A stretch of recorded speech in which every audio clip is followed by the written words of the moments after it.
ఎలా youth form చేసిందో, ఎలాగా మిమ్మల్ని నడిపించిందో మీ అందరికీ తెలుసు. కాకపోతే తల్లిగా మా కుటుంబంలో ఉన్నటువంటి బిడ్డగా మాకు ఇంకా కొన్ని విషయాలు తెలుసు కాబట్టి దేవుడు వాటిని మీతో పంచుకోవాలనుకున్నాడు.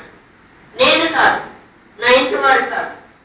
గుణగణములు చెప్పుటల్లో మరి ఎవరేమనుకుంటారో, బిడ్డ గురించినటువంటి ఎక్కువగా ఒప్పంద మాటలు చెప్తుంది అనుకుంటారేమో.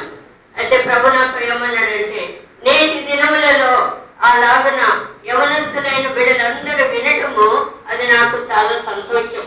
ఎందుకంటే ఆ బిడ్డలో ఉన్నటువంటి ప్రేమ అనురాగాలు, ఆ బిడ్డలో ఉన్నటువంటి మట్టు మర్యాదలు, ఆ బిడ్డలో ఉన్నటువంటి తగ్గింపు ప్రతి ఒక్క బిడ్డకు వస్తే నేను ఎంతో సంతోషిస్తాను అని చెప్పి ప్రభు అన్నాడు.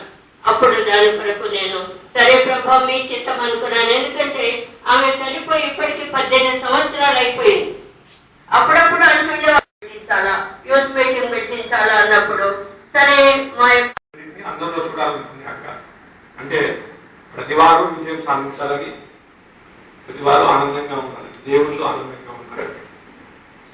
ఒక విషయం స్పష్టంగా చెప్పగలుగుతాను. నేను ఇప్పుడు ఓపెన్ గా సేవకుల ముందు ఒప్పుకోవాల్సిన సందర్భం వచ్చిందేమో, తప్పిపోయినట్లేదు. అక్కుంటే పరిస్థితులు రాకపోవచ్చు. ఎందుకంటున్నానంటే అక్కడికి ఒక మంచి లక్షణం ఉంది. ఏంటంటే జనరల్ గా మనం నేను ఇప్పుడు సహోదరు అసలు ఎన్ని మార్కులు వచ్చినాయి అది చెప్పాలి. నా వంతు వచ్చి నేను నిలబడి నా పేరు, ఊరు, తర్వాత నేను చదివిన స్కూల్ పేరు చెప్పాను. చెప్పిన వెంటనే క్లాస్ అయిపోయిన తర్వాత మమ్మీ తెలుసు అని అడిగేది పడుతుంది. అప్పుడే తెలుసు అన్నా.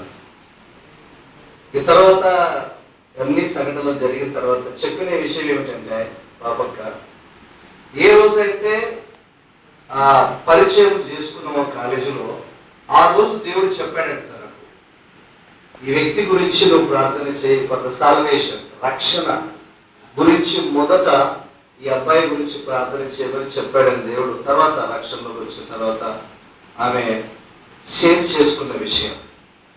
ఇంకొక ప్రాముఖ్యమైనది ఏమిటంటే, ఎవరు మెన్షన్ చేయలేదన్నమాట, తనకు మంచి స్వస్థత వరం ఉంది. మంచి స్వస్థత వరం దేవుని దగ్గర ఆమె అడిగింది ఏంటంటే, నాకు స్వస్థత వరం వద్దు, నాకు ఆత్మలను దేవుని దగ్గరికి నడిపించే కృపను దయచేయమని దేవుణ్ణి అడిగిందని తర్వాత చెప్పింది. కనుకనే మరి అంత చిన్న వయసులో తను ఇంత పంటను దేవుని దగ్గరికి తేవడానికి దేవుడు అది కృప చేశాడు. దేవునికి స్తుతి.